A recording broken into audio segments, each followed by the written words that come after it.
Are you struggling to make your first 100K or next? Are you pretending you're successful but barely getting by? Are you tired of comparing yourself to millionaires and billionaires who make it look so easy?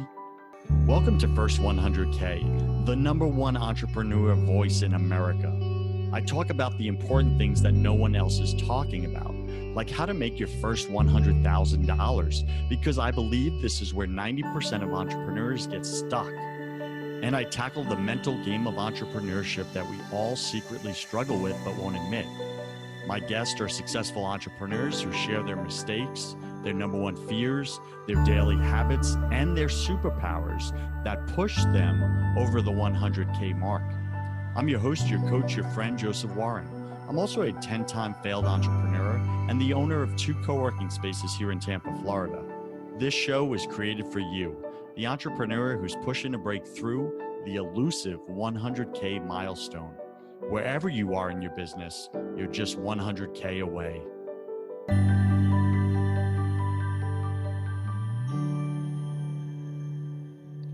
Today, my featured guest is Geoff McLachlan. I probably said that all jumbled up, but it's McLachlan. He's a professional speaker, coach, trainer, and facilitator. He has made almost 1,000 paid speeches. And yes, there's a distinction for all you speakers out there.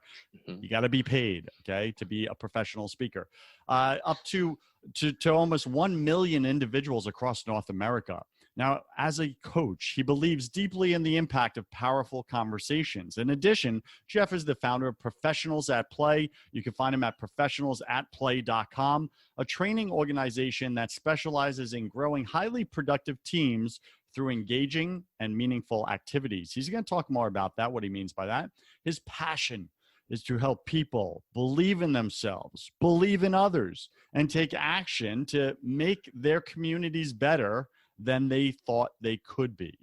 Geoff lives in, I have no idea what the name of that town is, but he's in Idaho. He manages to make time for home remodeling, health and fitness, reading, and spending time in the great outdoors with his amazing family. Again, you can find him at professionalsatplay.com. Geoff, welcome to your first 100K. Go ahead and fill in some of the gaps in that intro, would you? Awesome. Thank you so much for having me. I appreciate it. The town is Coeur d'Alene, Idaho. I know, Coeur d'Alene. It's a little French town. I don't know. We don't actually speak French, but we are in the mountains of upstate Idaho at the very top. So if you looked at the state of Idaho, we're about 2 hours south of the Canadian border. Gorgeous land. We call it Narnia because it's absolutely perfect. It's magical. I love it here. And yeah, you pretty much hit the nail on the head. Those are all the things I do. Happen to have a couple of kids who are in our van right now in the front yard doing some schoolwork. So with my beautiful, amazing wife. Sounds like you're in the middle of a pandemic, my friend.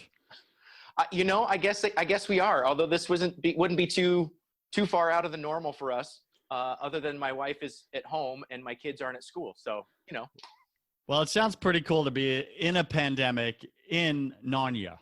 So yeah. Pretty cool. All right. So welcome to the show and let's get into your story here. Share something first. Share something personal about you that very few people in your business life actually know. Something personal that very few people in my business life actually know. Make it provocative and embarrassing. Oh, provocative and embarrassing. Okay, well, that's easy. Every year I do the polar plunge in a fur Speedo. Fur? Like fur? A fur Speedo. Like fur Speedo. I have an entire outfit that is my wife made for me because she's got mad skills. I have a giant wolf hat, and then I have this vest from the 70s with bone antler buttons. It's big and furry, and then I have this furry Speedo and these giant fur-rimmed boots, and that is my polar plunge outfit every year. I've been doing it for 10 years. People are always fascinated, and they want to take lots of pictures. So sorry if you see a very pasty, wolfish-looking guy jumping in the water. That's probably me. So you're definitely a great outdoors man. And, you know, I got the quote for this show. I think my wife has mad fur making skills. So She does. that's a very unique quote. Okay, so let's get into your entrepreneurial story. You're a great outdoors guy, and maybe not the typical entrepreneurial profile type that most of us look for. You wear, fur speedos, you jump into ice cold plunges, and you make money. Yeah. Wow. How do you do that? So let's get into your story here. Take us back, year one, maybe two, maybe three, professionals at play. You started this firm. What was going on in your head? Why'd you start this? What was happening in your life? Paint us a vivid picture. Well, I actually started off as a school teacher. I was a kindergarten teacher. And I know if you can see me, I don't know if anybody else can, but a big furry bearded guy. And yeah, kindergarten was fun and I loved it, but I couldn't get continuing contracts. And so every year I had to apply for a new job. So every year was a little bit different and I was never guaranteed continuing work. And I happened to be also doing in the summertime, summer stock theater at a professional theater here in Coeur d'Alene. And I met a gentleman who became one of my dearest friends, and he recruited me into the world of speaking. And the rest, I guess, is history, as they would say. But I started off in the very first year, and I only did 7 speaking engagements in my first year, and then it slowly improved year after year, and then eventually I ended up starting Professionals at Play because I wanted to work with not just students, because I was speaking exclusively in the student world. I also wanted to include adults because they kept asking me to do that, and it is snowballed, and now it's awesome. I love what I do. I get to play and have fun and work with people, and that's my passion. Love it. So year one, you did 7 speaking engagements. Were they paid? Those were paid engagements. How much revenue did you turn year one from the 7 talks? For those 7 talks, I believe I was paid $800 a day. So 7 times 56, is that 5,600? I'm not good at math. Correct. Yeah. All right. So about barely $6 enough grand to survive. Yeah. Mm-hmm. Well, I guess in Narnia, you don't need much money to survive. So, all right. So $6 grand year one, year two, what did it look like? Did revenue increase? How much did it increase? Revenue increased. I believe year 2, I did 16 or 17 speaking engagements. So more than double, which was awesome. However, not enough to live. Got it. Year 3 went up to about 35. And then year 4, I was in the 55 to 60 range. And then what'd you do last year? Last year, I did, I believe, 75 speaking engagements, but my prices have gone up substantially because of skill set. Very cool. Very cool. Mm-hmm. So gross revenue approximately last year? About 120. All right. You know what? If you're making $120,000 a year, Startup Nation, as a professional speaker, you're in like the top 10%. Would you say that's correct, Geoff? Oh, yeah. Okay, got it. Right? Because I would say 90% of professional speakers, self-proclaimed professionals, are making under $100K a year. Mm-hmm. You agree with that? Many substantially less. Many substantially less, right? They're in your year 1 and 2. They're 17,000, 37,000, etc.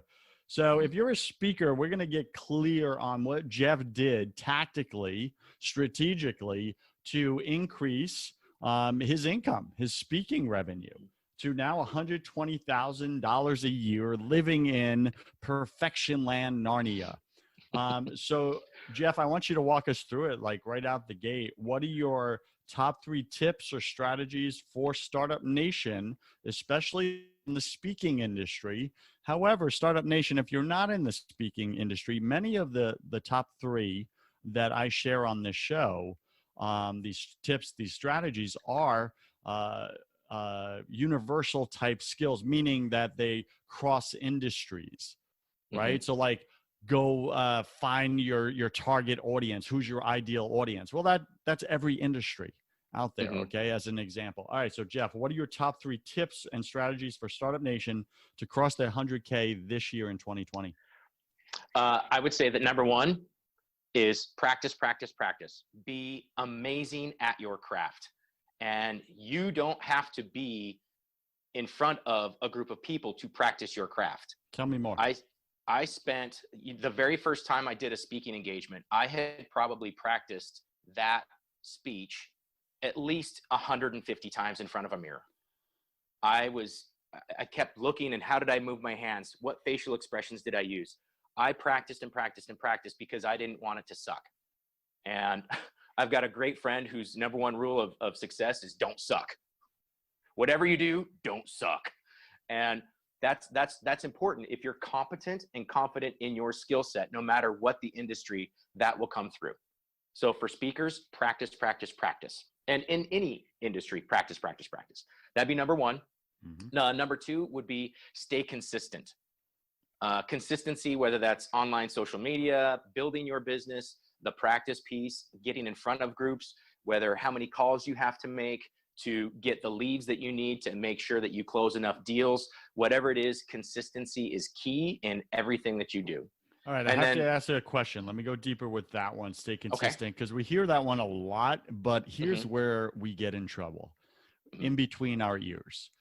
Meaning, well, Geoff, I'm being consistent. I've been consistent in doing these things, these habits every single day for the past 6 months. How do I know if they're working? How do I know that they're the right things to be consistent in? How do I see this person over there who's winning, they're doing it a little differently. Should I switch and start modeling what they're doing? How would you answer them?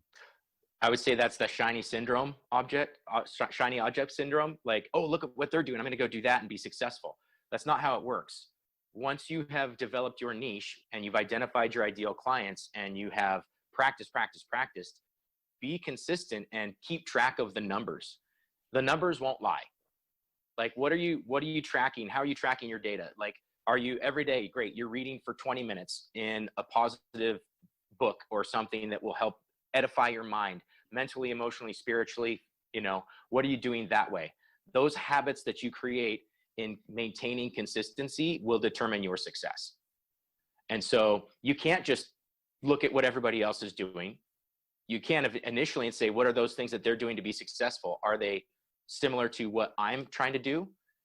Why recreate the wheel? But also you need to know, how does it affect you and your outcome? So you can't just do everything. It's not like I've had a lot of people who have looked at it like, I'm in Idaho, so we have a lot of firearms and shooting things. Narnia, who knew? And, it's typical. It's the shotgun blast. You're just trying to hit everything. Or, a sniper rifle. You got one target, one goal, one shot, and you have to be very specific and accurate in that shot. I say, the more specific and more accurate you can be, the better you are. Shotgun blast is going to hit a lot of things, but not necessarily everything's going to stick. So what I'm hearing you say is practice your one shot. Practice your one shot. Don't practice the multiple shots or different shots. Practice your one shot. Is that correct? Yeah. Yep. All right. Got it. What's your third strategy or top tip? My third strategy and top tip, and I believe this goes across the board for anybody, is to seek the people that can help you out. For me, it was coaching. It was having a speaking coach who happened to be a friend and a mentor, and he would help me craft after every single speech, because we did a lot of work together at first. He would look at how I said things, how I did things, the verbiage that I used, the cadence of my speech, the tone of my voice. And those coaching sessions actually increased my speaking ability so much faster than if it was just me on my own. So get a coach, invest as much as you possibly can in yourself, because if you do that, you will move faster, faster, exponentially faster than by trying to do it on your own. Life is not a solo sport. How did you stay motivated while you're being consistent in year one and you made $7,000 and then year two, 17 grand? I mean, that's slow and you're barely getting by. It was very slow. So bills are still coming in. It doesn't look like you're putting a dent in it, or hardly a dent. How did you stay motivated? What did you do on a daily basis to really keep yourself practicing that one shot? Well, I know that you are a man of faith. I'm a man of faith also. And I truly believe that I was put on this planet for a reason, and that was to help people.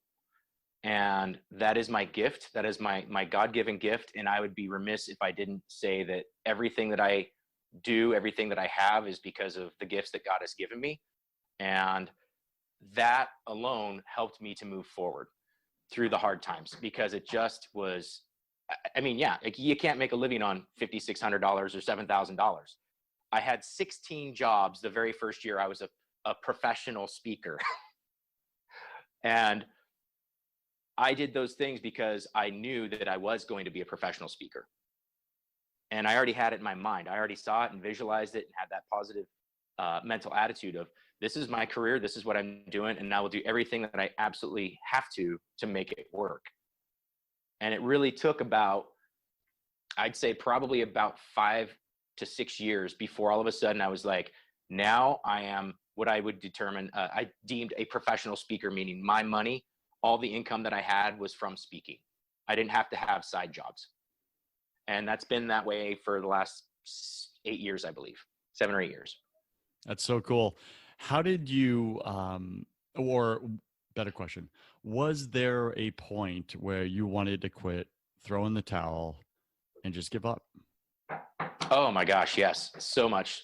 I would say about year 2 or 3, I started getting teaching offers. Like, hey, come at our school and you'll get retirement, and you'll get your summers off, and you'll have security. And the lure of the word security, the lure of that was really hard to turn down, because we all, as human beings, we want to be secure. But I looked at it as there's 2 doors, and the door 1 is security. And, this is your guaranteed, you're going to get your paycheck, and you're going to work this many days a year, and you're going to have these your responsibilities. And then I saw the other door as freedom. Really, it was freedom. And it's not secure, but it's an adventure.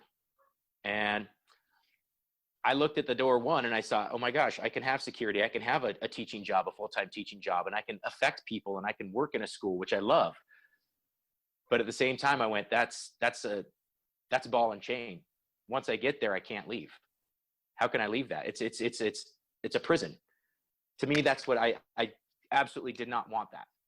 And so I looked at that and I said, hey, I have to go through the door that's unknown, but is a chance for freedom. What was that like to explain that to your spouse, I'm guessing at the time, who tend to want that security?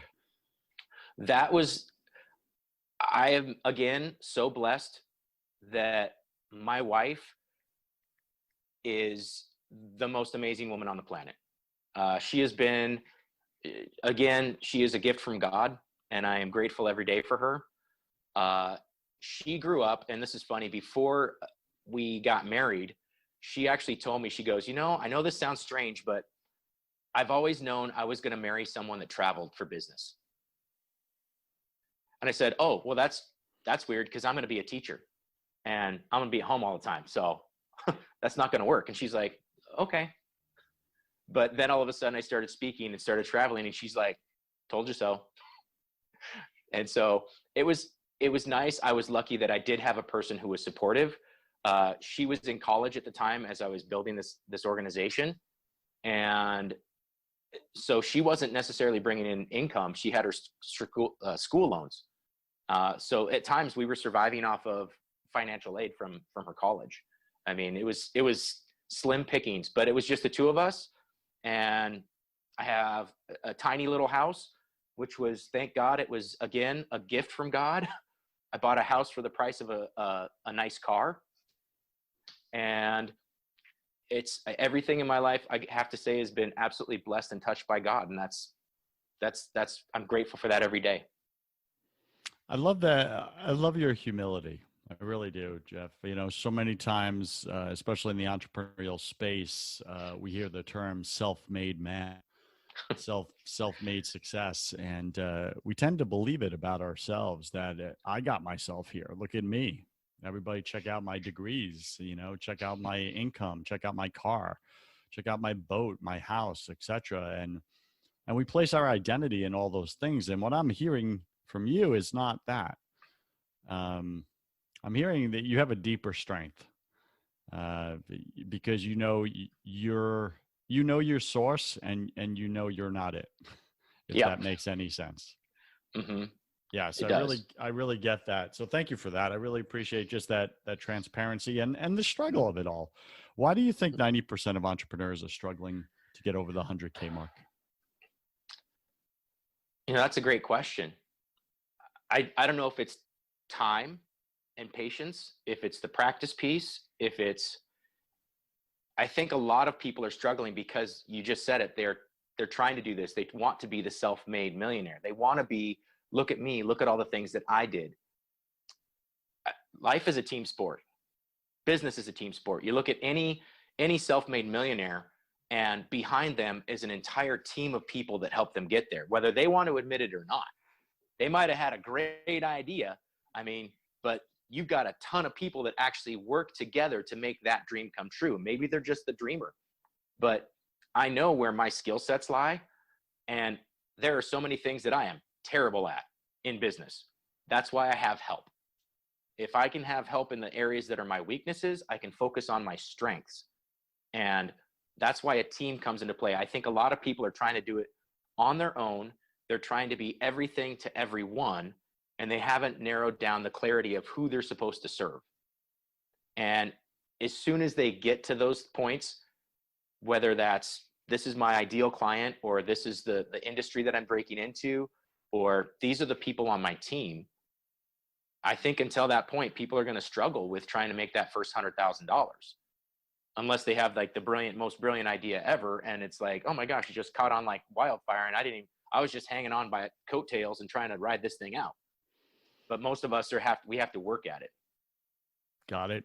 What's the number one thing that you did that helped you grow your speaking profits and income? I practiced. I got real good at speaking. I are a good speaker. That's the biggest thing, is that I practiced my craft. I got really good at it.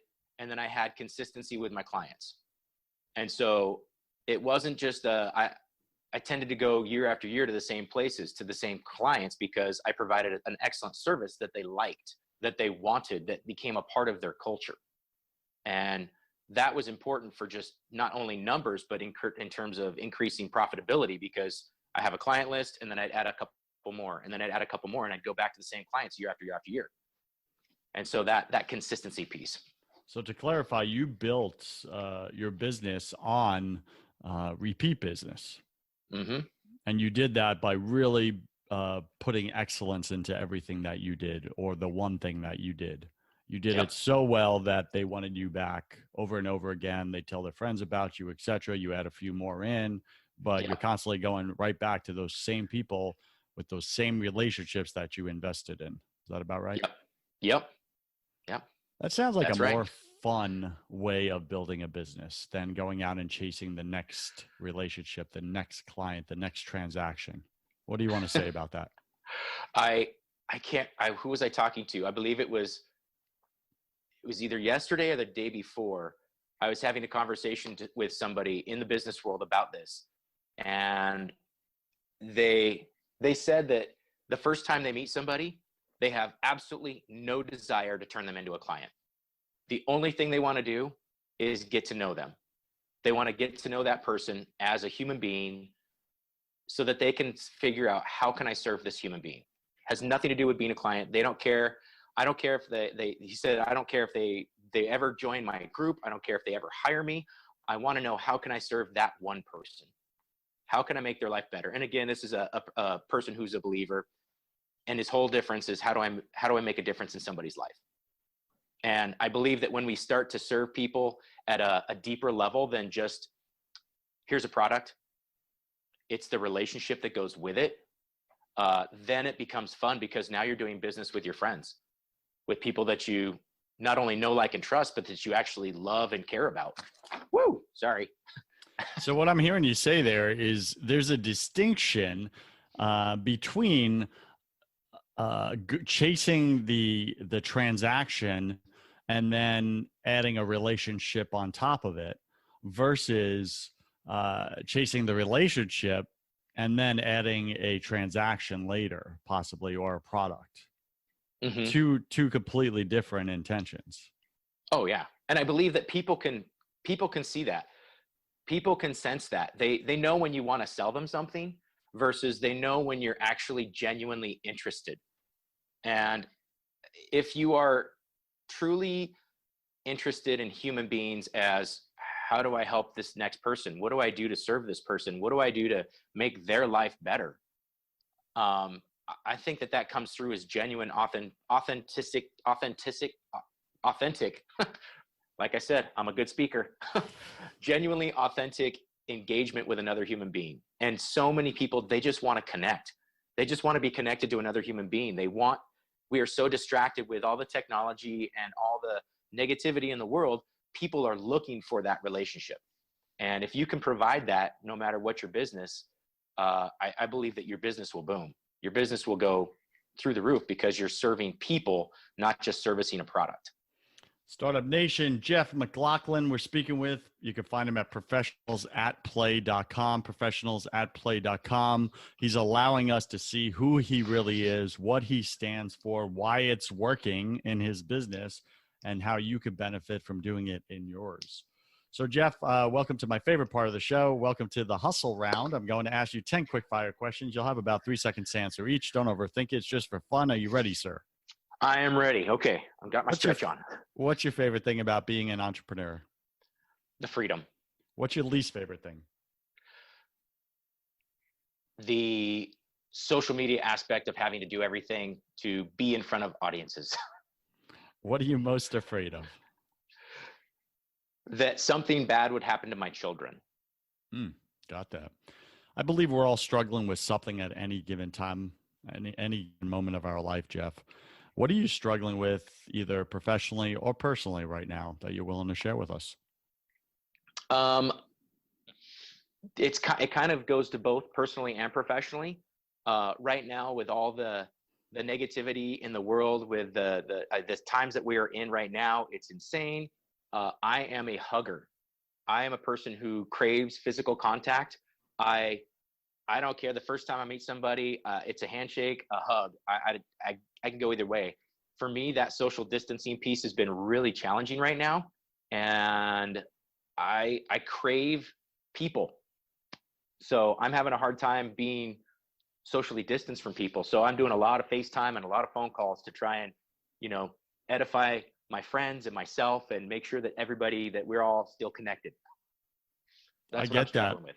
I get that. My bride, her number one love language is physical touch. So she said something very similar, and I make sure to turn up the hugging and the kissing for her because that's very important for her. Opportunity for you is, hey, your wife and your kids get more hugs and kisses, right? And lots of snuggles. Lots of snuggles. What secret fear do you have about people? Secret fear that I have about people. I don't know if it's politically correct to say this, but individuals are smart, groups are stupid.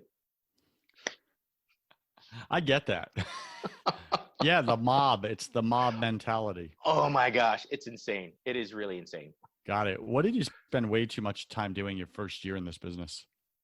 Worrying about what other people thought. Boom. What do you wish you had learned sooner in your business? To stop worrying about what other people think and focus on just being really, really good. Love it. What's a new habit you want to form? New habit I would like to form is, let's see here. I'd say new habit I'd like to form. I would actually like to practice a foreign language. Got it. How about Nonyen? That one's really hard. It's got some interesting sounds. Yeah. What's a bad habit you want to break? Bad habit I want to break is probably too much time on social media. Pick 3 words to describe who you are now. Who I am now: optimistic, excited, driven. Pick 3 words to describe who you were your first year in business. Optimistic, excited,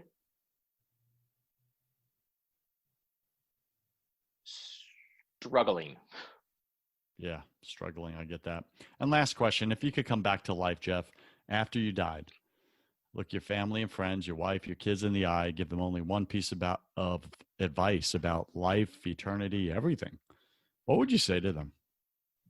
Oh, I'm glad I've listened to your other podcast and I was ready for that question. Because I truly believe that it would be have fun and engage with people on a level that they have never known, so that they know that they are loved and cared for in this world and the next. What a thoughtful answer. Any final wisdom? What's the one thing you want my listener to know about making their first 100,000 this year?